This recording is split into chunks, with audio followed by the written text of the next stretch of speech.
High my lovely friends, followers and non followers. আশা করছি যে যেখান থেকে আমার ভিডিওটি দেখছেন আপনারা সবাই অনেক ভালো আছেন।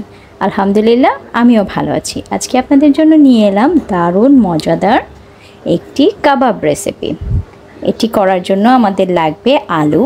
হ্যাঁ, কাবাব, কিন্তু সেটাতে আমরা আলুও ইউজ করব। এটা হবে অসম্ভব মজাদার।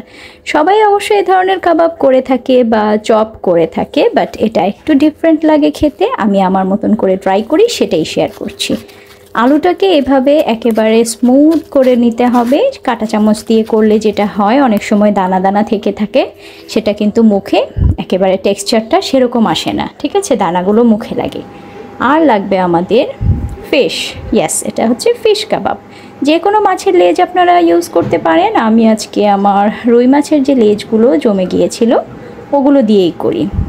আসলে জমে যায় না, আমি ইচ্ছা করেই জমাই, কারণ এই ডিশটা আমার বাচ্চারা, পরিবারের সবাই খুব লাইক করে, তাই আমি এভাবে কাবাবটা ওদের বানিয়ে দিই। কাঁটাগুলো বেছে নিলাম। আপনারা কিন্তু এটা ইলিশ মাছ দিয়েও করতে পারেন, খুব মজা হয়।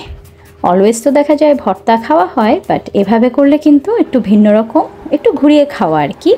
আর বাচ্চারাও অনেক বেশি পছন্দ করে।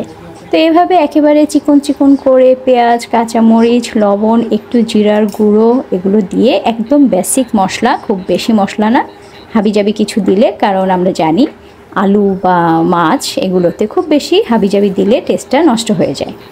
আর বাইন্ডিংয়ের জন্য দিয়ে দিলাম একটু করে কর্নফ্লাওয়ার দিয়ে, দেখতে পাচ্ছেন এভাবে আপনারা আপনাদের প্রেফারেবল সাইজ করে নেবেন। কেউ তো এটাকে 3 কোনা করে করে, কেউ আরও গোল গোল করে শেপ করে। আমি আমার মতন করে শেপিংটা করে নিয়েছি। তারপর ভাজতে চলে গেলাম। শ্যালো ফ্রাই করে নেব, ডুবো তেলে ভাজবো না, যতটা হেলদি রাখা যায়।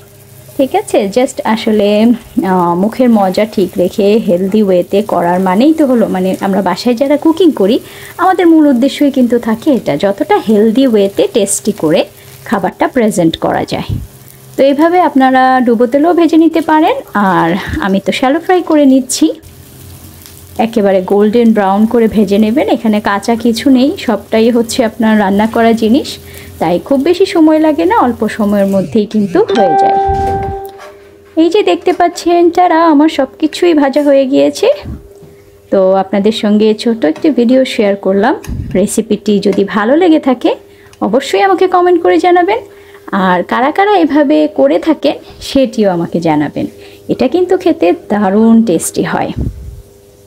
বাচ্চাদের স্ন্যাক্স হিসেবেও কিন্তু আপনারা বিকালে এটা দিতে পারেন, বা পোলাও, খিচুড়ি, যে কোনো আইটেমের সঙ্গে সাইড ডিশ হিসেবেও এটা খুব ভালো মানিয়ে যাবে। তো আজকের মতো এখানেই বিদায় নিচ্ছি। আশা করব আপনাদের সবার ভালো লেগেছে। যদি ভালো লেগে থাকে একটু লাইক করে দিবেন, কমেন্ট করে দিবেন, শেয়ার করে ফলো করে পাশে থাকবেন। ধন্যবাদ।